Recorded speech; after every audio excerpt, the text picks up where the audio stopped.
My brother framed me for stealing Mom's money, ruining my life. Now he's on the run, and I'm raising his kids. I'm Josiah, 35, and until 6 months ago, I was the reliable son, the one who handled Mom's accounts since her early onset dementia diagnosis 2 years ago. Adrian, my older brother by 3 years, had always been the charismatic one, the successful real estate agent with the perfect family, his wife Lily, their two teenagers, and a house that could have been in a magazine. I was the quieter one, the accountant who spent his Sundays organizing Mom's pills and reviewing her finances. That receipt changed everything. It showed a $3,000 payment to Grace Meadows Nursing Home, but something felt off. I handled all Mom's payments through automatic transfers, and the amount didn't match our usual monthly rate. When I pulled up her bank statements later that night, I found a series of irregular withdrawals, $2,000 here, $3,500 there, spanning the past 4 months. My stomach dropped. I hadn't set up those transfers. The next day, I called the nursing home to verify the payments. They had no record of receiving any additional funds beyond the regular monthly charges. I spent that entire weekend digging through statements, tracking transactions, and feeling increasingly sick as the total grew, $42,000 missing over 4 months. Before I could complete my investigation, Adrian called an emergency family meeting. I arrived at his house to find not just him and Lily, but our Aunt Sarah, Uncle Mike, and two of our cousins. The ambush was perfectly orchestrated. I found something disturbing.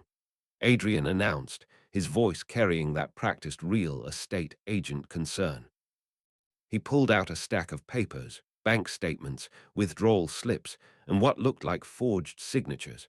I've been looking into Mom's accounts, and it seems someone has been stealing from her. The next hour was a blur of accusations, each one carefully laid out by Adrian. He'd apparently been investigating for months, gathering evidence that painted a devastating picture. Me, stealing from our mother's accounts, using the money for gambling websites and online purchases. He had screenshots, transaction records, even emails that seemed to prove everything. I didn't want to believe it, he said, his voice cracking with well-practiced emotion. But the evidence is clear. Josiah has been taking advantage of Mom's condition. I tried to defend myself, to explain about the receipt I'd found, the irregular transfers I'd just discovered. But Adrian had an answer for everything. Of course you just discovered these transfers, he said. Because you knew I was getting close to exposing you. Lily, who'd always been kind to me, couldn't even look me in the eye. My Aunt Sarah was crying. Uncle Mike, who taught me how to fish when I was 10, asked me to leave their house. The next few weeks were a nightmare. Adrian, as the older brother, took emergency control of Mom's finances. The family rallied around him, praising his discovery and his dedication to Mom's care. I was shut out of family gatherings, blocked on social media, and treated like a pariah. Even my attempts to visit Mom at Grace Meadows were met with resistance. Adrian had convinced the staff that I was a person of concern. I hired a lawyer, but the evidence Adrian had manufactured was comprehensive. The lawyer advised me that fighting this would be expensive and messy, with no guarantee of success. Sometimes, she said, it's better to step back and wait for the truth to surface on its own. That was 3 months ago. I've spent every day since then documenting everything, saving emails, recording conversations when legal, and slowly building my own case.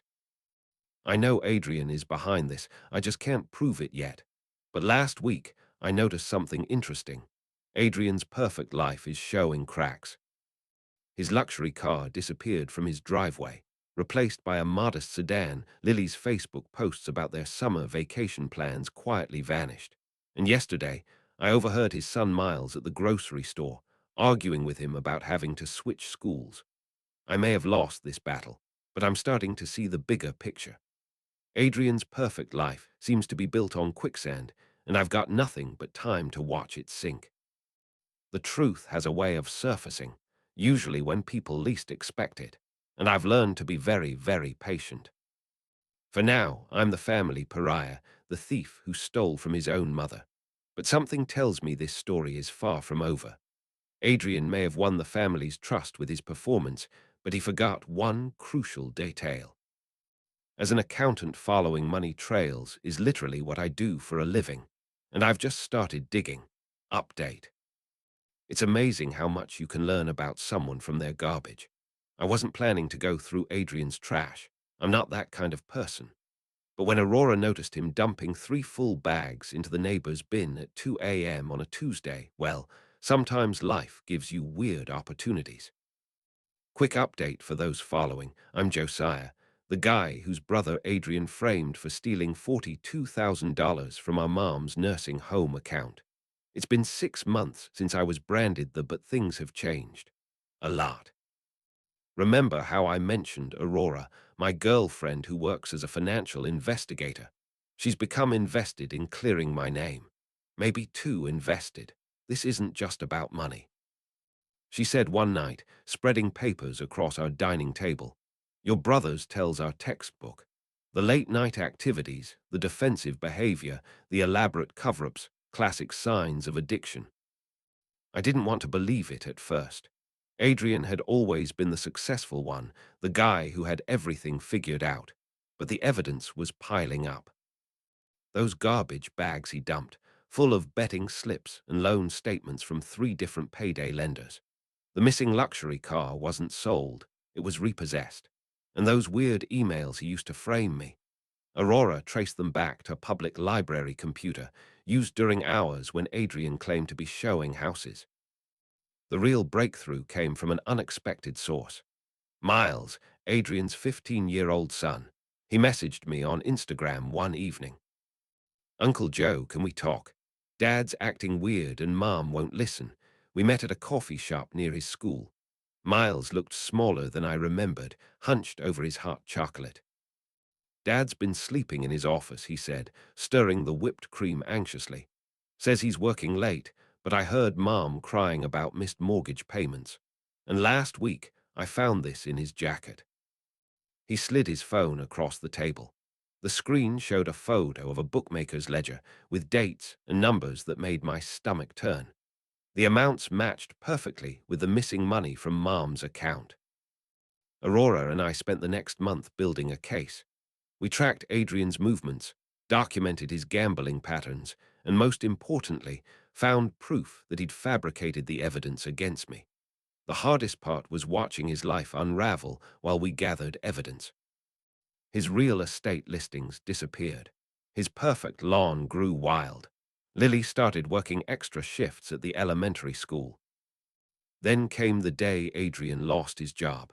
Not because of the gambling, he'd hidden that well, but because he'd borrowed money from client escrow accounts. That was our moment. I took everything we'd found to Lily first. She deserved to know before anyone else. We met at a small diner where she used to take her lunch breaks. I brought the files, the photos, the bank statements, and the final piece.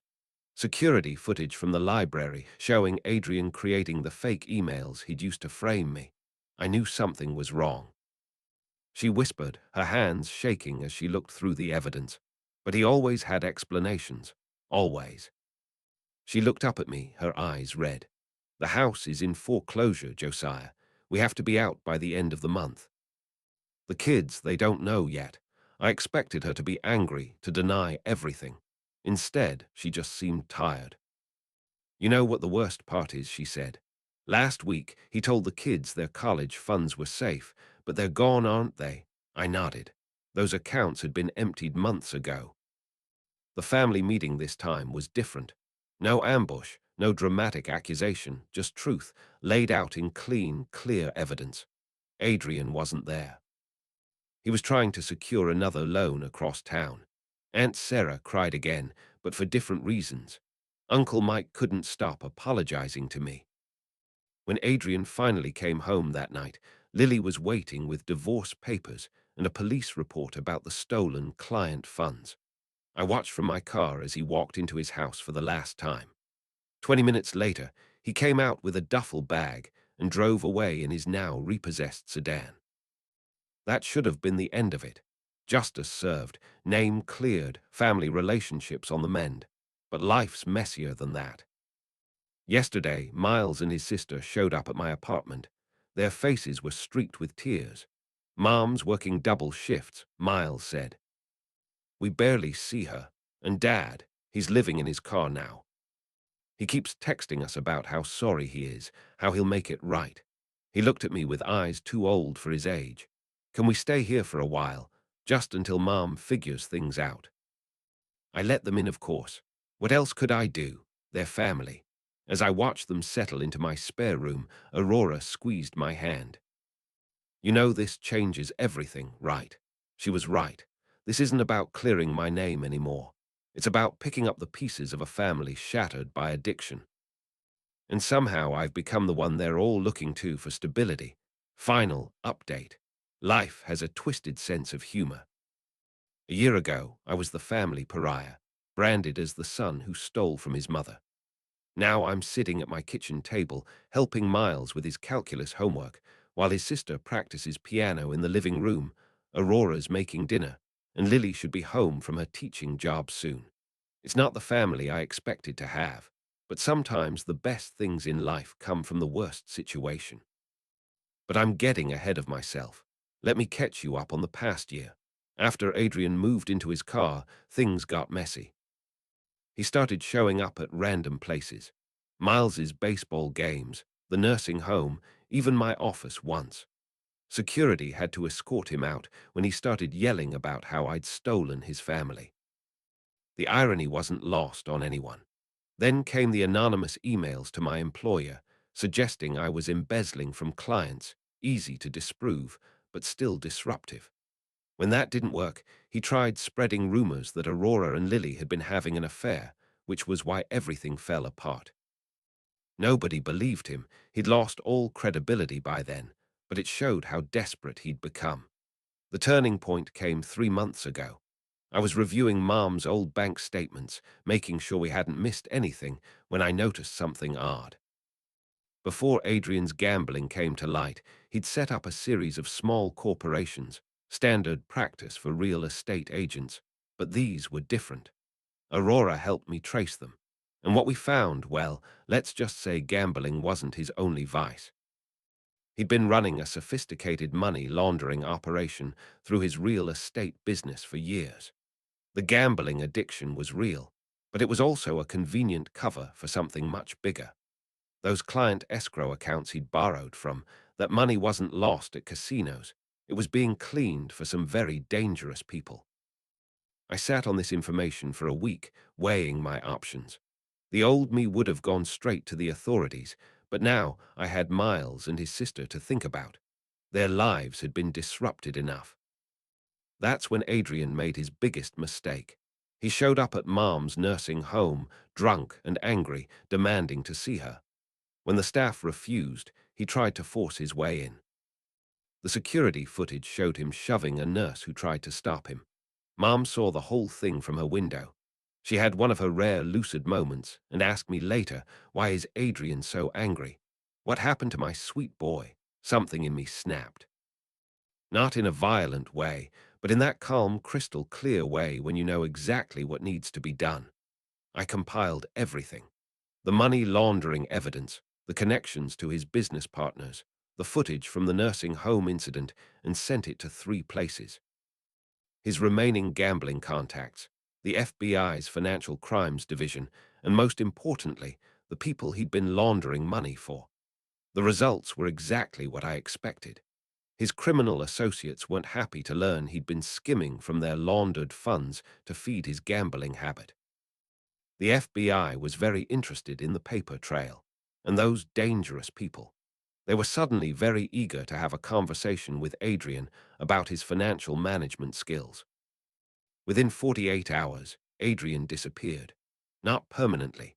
We know he's alive because he keeps trying to contact Miles through burner phones, but his car was found abandoned at a bus station, and word is he's somewhere in Mexico, running from both law enforcement and his former associates. The family's reaction was surprising. Instead of blaming me for Adrian's final downfall, they rallied around us. Aunt Sarah and Uncle Mike helped Lily find a new job at a better school. The cousins who'd shunned me started showing up with casseroles and offers to babysit. Mom's care improved now that we weren't hemorrhaging money to cover Adrian's debts. Last week, Miles started calling me Dad for the first time. Not in a formal, you're my new father way, but casually like it was the most natural thing in the world. Hey, Dad, can you help me with this math problem? Or Dad, is it cool if I have friends over? Each time it hits me right in the chest. Aurora and I are getting married next month.